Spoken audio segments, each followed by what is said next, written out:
Hello, you are about to watch the complete first season of Everything Matters Until It Does Not.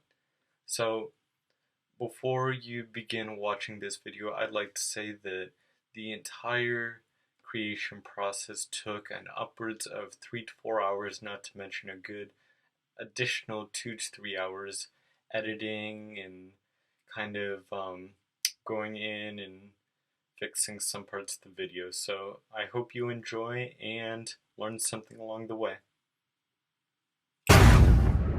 Hello, welcome to another episode of Everything Matters Until It Does Not. So today we're going to be focusing on quests and how those sorts of things make their way into literature.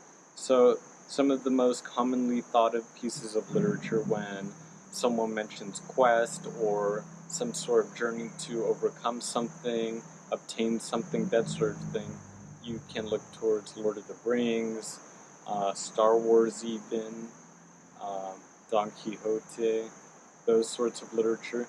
In particular, the type of literature that we read over the summer, America's in the Heart, we can look to that and see the sort of symbolism and characteristics inside of that book that kind of mirror the same typical quest that you find in Lord of the Rings as well. We can see Carlos make his journey from the Philippines to the United States and how that mirrors the physical journey that you'd find in Lord of the Rings through Middle-earth and that sort of thing. And then you have dragons and monsters in Lord of the Rings, but then in America's in the Heart you have racism and discrimination, which one can make the argument is an even more fearsome monster than dragons or that sort of thing. So that's one aspect of America's in the Heart. And to see what our next topic is, I'm going to do a quick roll here. See what I get. 3, 14, 3, 4, 7, and 1. So, we're going now.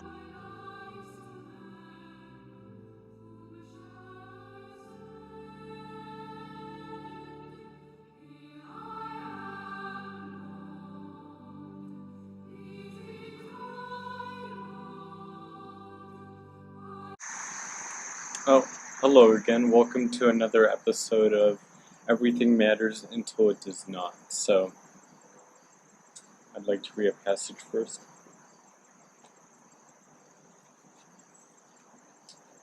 So, Psalm 22. My God, why have you forsaken me? So, I'd like to draw a comparison between Angels in America and that specific passage that I just read. Specifically, I'd like to look at how Prior Walter's character arc in Angels in America mirrors Jesus Christ's story arc in the New Testament. So basically the way that I looked at that was that they both struggled physically, mentally, and of course spiritually, but I'd say that both story arcs kind of line up in the middle when we look at Jesus' crucifixion and then Prior's contraction of AIDS.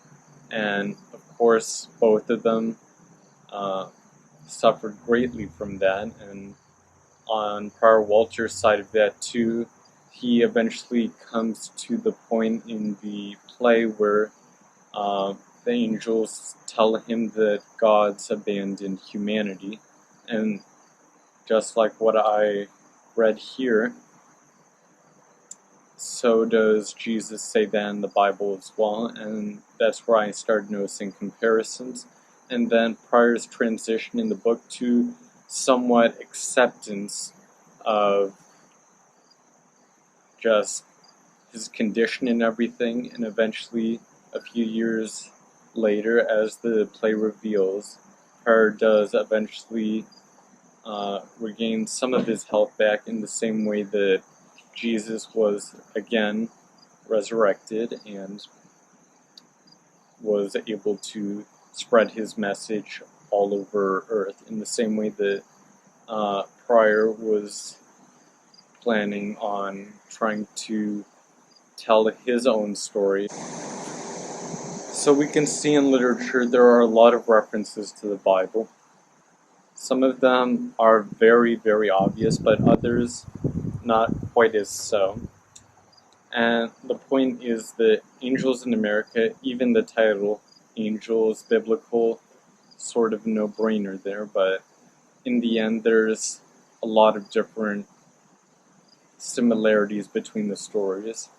Mentions of God, spirituality, death, life, rebirth, and that sort of thing's easy to see. And let's see what we get next. 3.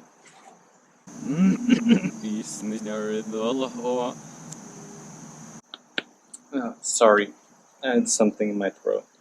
But welcome back to another episode of Everything Matters Until It Does Not. So, before I start, I'm gonna avocado.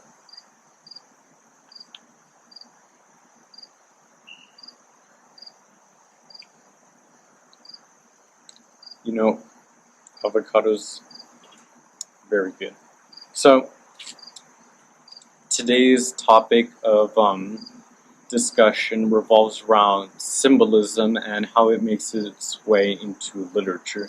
Now, of course, literature can have a lot of different symbols ranging from a lot of different origins. It can be referencing anything, so that's kind of why it's important to keep kind of a keen eye while you're reading about things that the author might mention really briefly or describe really briefly as well. We can see symbolism in Angels in America, even the title, Angels, biblical references, biblical symbolism, the way that the mood shifts in some scenes when the angel appears to Pryor,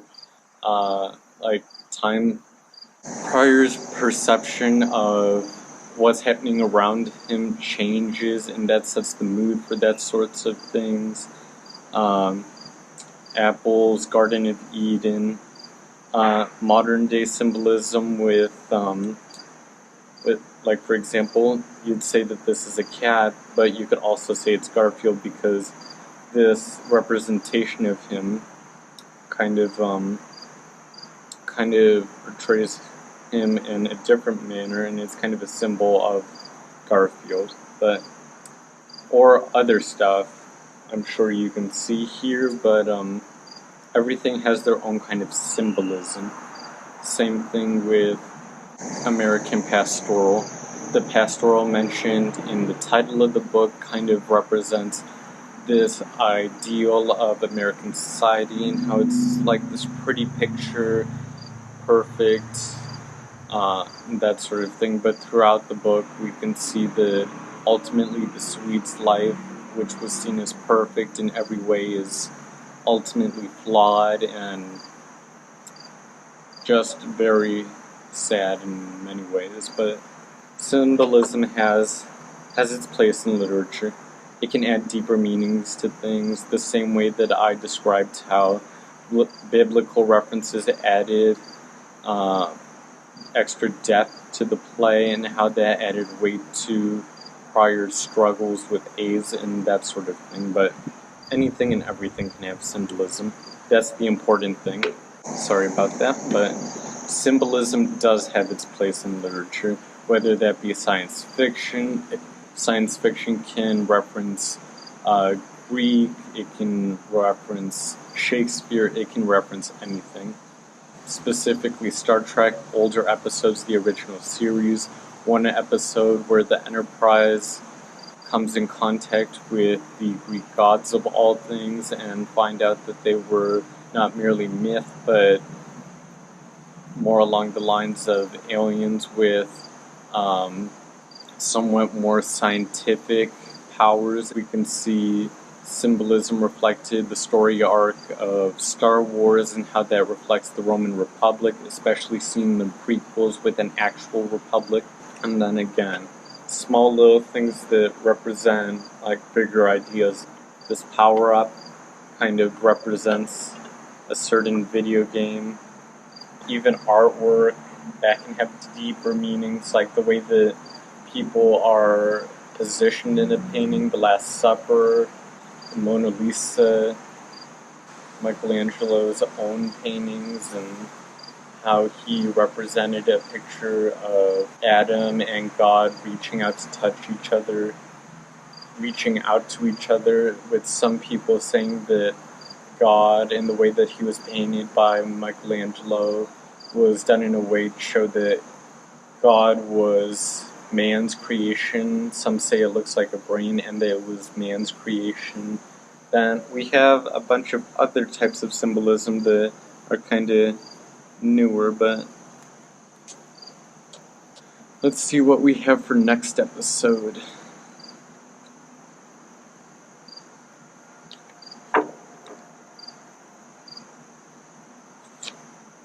Nine of Hearts. Oh, hello there.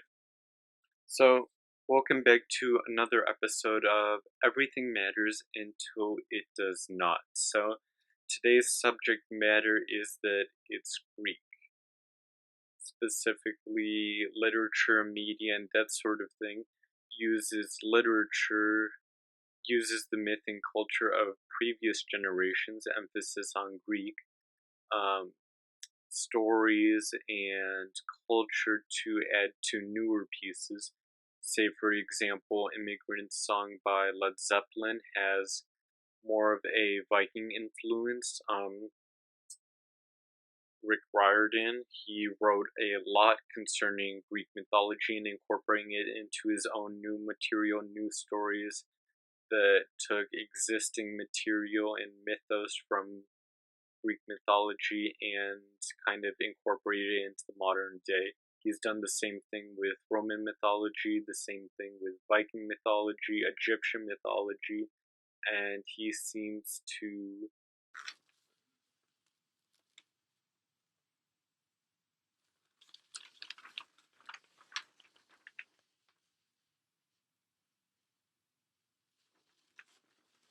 Oh, hello. Didn't see you there. Welcome back to another episode of Everything Matters Until It Does Not. So, today's topic being political meanings behind literature. So, here I have with me a few examples of that. Animal Farm by George Orwell, as well as Fahrenheit 451 by Ray Bradbury. So, with politics and literature, many times we can see authors using stories with double meanings behind them. Like Animal Farm isn't just about a farm with pigs that eventually form a tyrannical rule over the rest of the animals there. It's meant to be an allegory of with the Bolshevik uprising told through another story to give some readers' perspective on what actually occurred. Here I have Farewell to Manzanar, a sort of biographical take on the events that happened at Manzanar, a concentration camp that the United States ran for Japanese Americans during World War II. Now, with this, we can see it's not so much political commentary told through another story, but rather a retelling with the message that this should never have happened. And then we have To Kill a Mockingbird, which is more of political, social commentary of racial tensions and the sort of discrimination that African Americans faced in the South during the 1930s. Just a brief additional note on everything being political. Again, yes, I talked about Animal Farm. Yes, I talked about Farewell to Manzanar. And yes, we did look at To Kill a Mockingbird, but sometimes political meanings have they're more straightforward if you know what I mean. So enjoy the other episodes.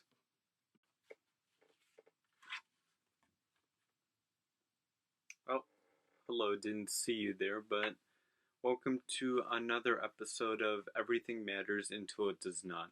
So the focus today is on the chapter with vampires specifically. Now, I'm not exactly going to talk about vampires, but rather the psychology behind it, being that Foster explains how ghosts and vampires are never only just ghosts and vampires, but they represent sort of the psychology behind it. Vampires, as he explained, mention violation of autonomy, the sort of primal uh, urges and violations that vampires kind of represented the older generations and that sort of thing. So, you know, I have no idea who these people are.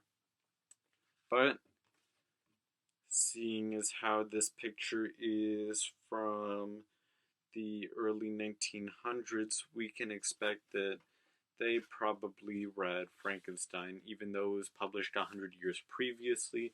At this point, sort of gothic literature, or almost on the edge of um, science fiction, depending on the movie or the book version, we can see that Frankenstein, it kind of plays into not just the fact that Frankenstein created Frankenstein's monster, but also wrestling with creation of life, playing God. I believe that phrase "playing God" originated with Frankenstein in some form, or at least the idea of the novel. But again, going with the theme of the chapter, it's never just ghosts, it's never just vampires, and it's never just Frankenstein's monster. There is always something deeper behind it. Now, just one last comment on this chapter. I would say that they look like vampires, especially her, and probably him.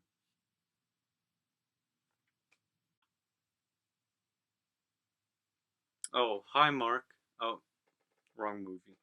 But welcome back to another episode of Everything Matters Until It Does Not. So, with me, I have this nice edition of The Ego and the Id by Mr. Sigmund Freud, a sixth impression from 1950.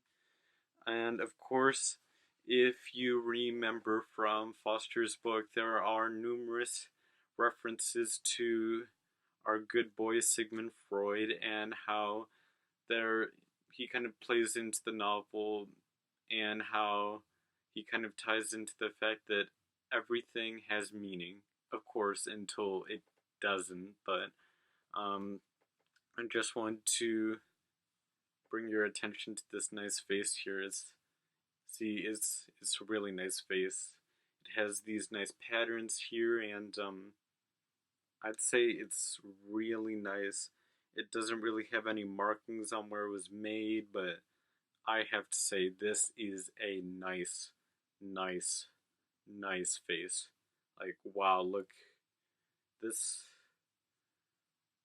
definitely took some craftsmanship, but wow, this is a nice face. But of course, you might think you know what I'm talking about, but going back to our good boy Sigmund Freud, we know that sometimes a cigar is just a cigar. But that doesn't mean you should vape or smoke, because that will give you lung cancer. But in the case of this vase, at least for me, it's just a nice vase. But it's a really nice vase. Like, just look at that. That's a nice vase.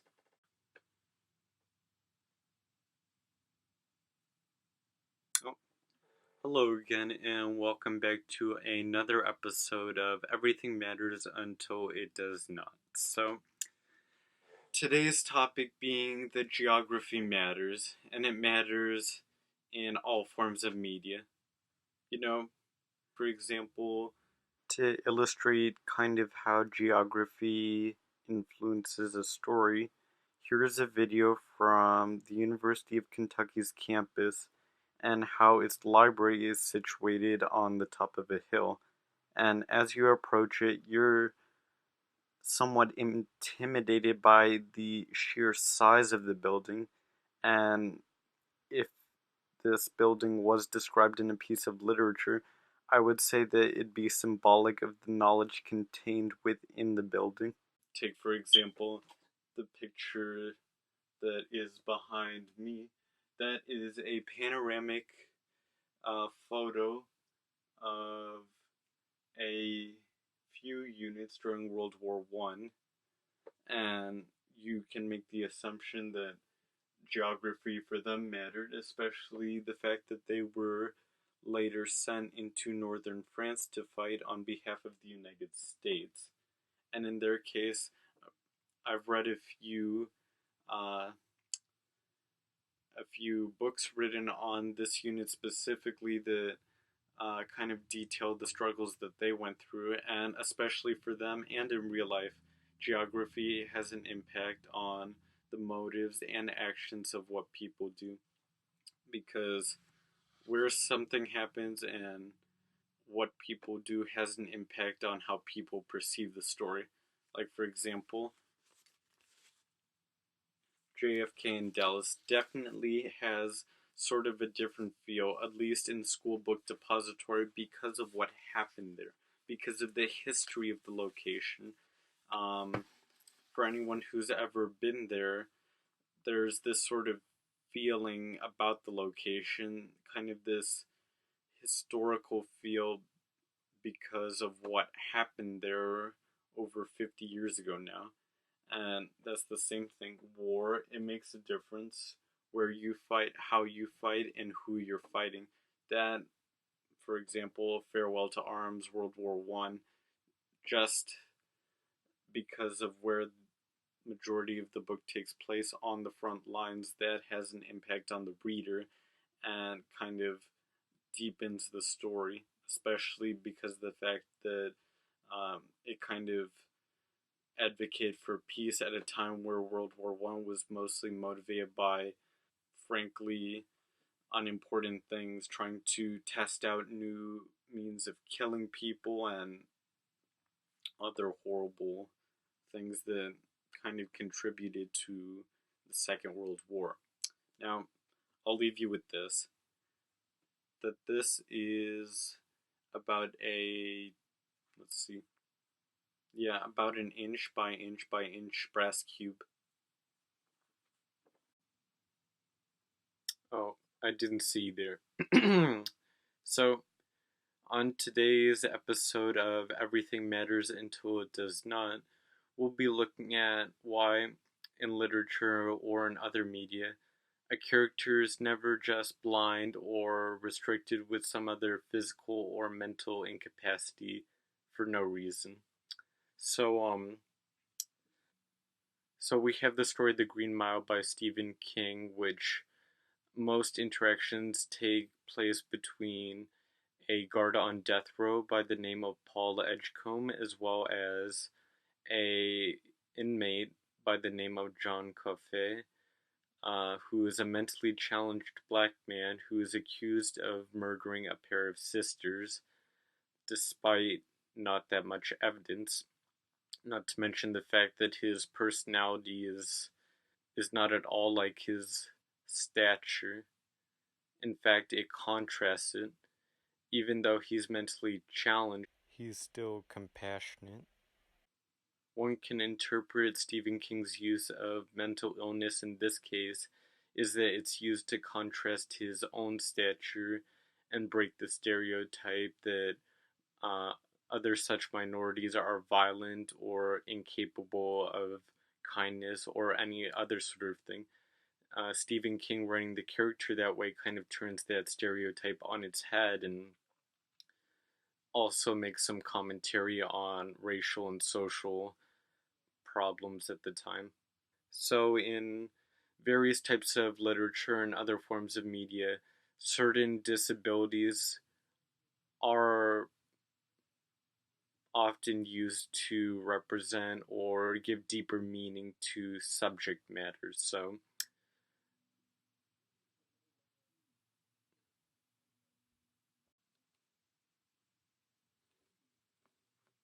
oh, hello there.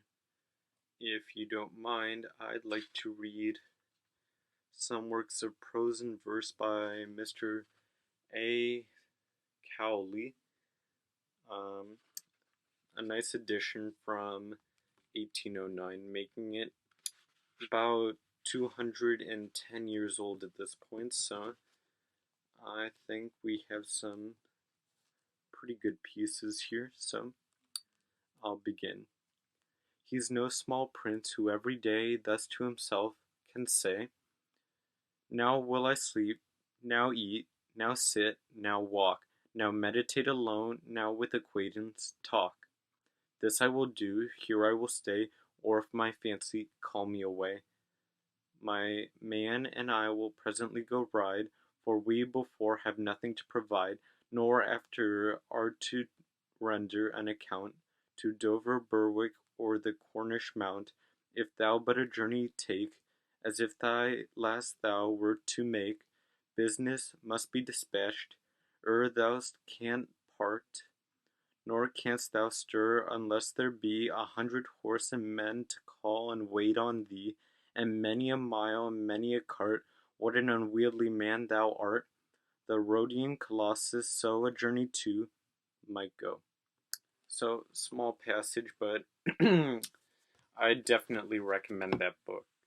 So, I'll admit, I do not have that much knowledge nor experience reading or reading aloud poetry, but um, I do have to say it's enjoyable reading. I will give it that. So I will read from you a sonnet from WikiHow. O catcher of dreams that hangs upon my wall, you've lied to me, you have not done your work. For in my sleep a dreadful dream still lurks, that of a face I like not to recall. That face, his face, how does it still enthrall?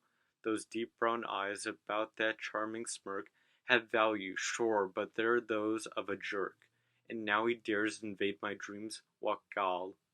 Dreamcatcher, please, I need your help and fast. Without you I may never be at rest. It's true I love the face that haunts me so, but now I'm sure that love has long since passed. To me his face is not a welcome guest. Remove from me the dreams of my old view. And that is the magic of WikiHow. So the most I can say on the subjects of poetry, sonnets, iambic pentameter is pretty much the standard basic, being that um, the good writer Shakespeare seemed to like it a lot and incorporated it into a lot of his books. Here we have Julius Caesar, pretty good. Henry the VII, and then Hamlet, and as well as Othello. Well, I can say that I have seen Hamlet as a play, but I have not had the pleasure of seeing the other three here as a play. So that's the most that I can say on the subject of poems. So let's. He seems to show no signs of stopping and branching out into other genres as well. Oh, hello there again.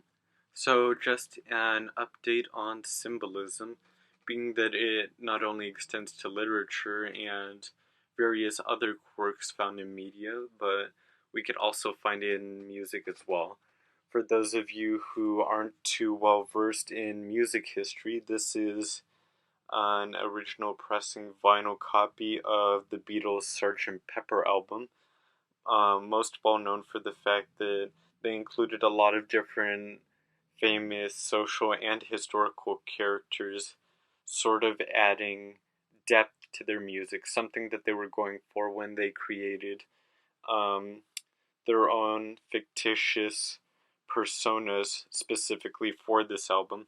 We have people like Bob Dylan, the Beatles themselves, Shirley Temple, Marilyn Monroe, Edgar Allan Poe, a lot of other people that I do not know, the Beatles again. I believe there are more people on here. So that too. So in the case of music, at least with this album, the intentions of the Beatles at this time when they produced this album and with this cover was to kind of show off that this album had depth to it, and of course it did. It became at the time their most popular album, and sort of the same thing with each additional album as well. So that was just an update to the symbolism chapter in Foster's book. So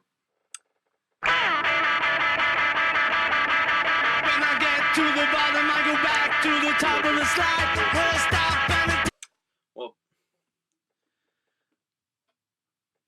well, we've covered a lot of different pieces of culture, namely literature, with a few references to music, a few references to movies, and that sort of thing. And I think the main takeaway point from this is that literature, culture, a lot of it builds off of previous work, but each new generation adds a little bit more to something. Even if it's a retelling, even if it's the 30th Dracula, the 30th Frankenstein movie, or adaptation in literature, or even musical theater, operatic piece, each generation adds something new to it and makes each new generation appreciate what previous generations had before it. And I have to say that that's a good thing about culture, that it keeps moving forward. It isn't trapped in the past, it isn't stagnant, it's ever changing, ever flowing, and ever fluid. And I'd say after reading Foster's book, that's something that especially stood out. The fact that he mentions all these different sources, how various stories originated, and I think that really showed me how kind of culture and literature reacts. And of course, again, it isn't limited just to literature, but also plays a big part in everything. And I just have to say that reading the book, doing this project was a lot of fun, and I hope you enjoyed this video. So, well, I'll see you next time on Everything Matters Until It Does Not.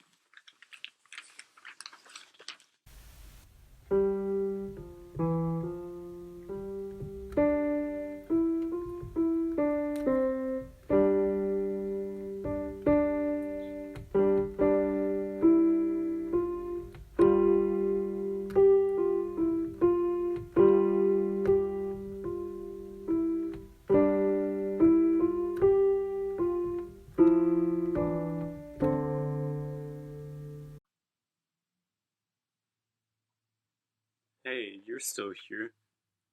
You can go home now. It's over now.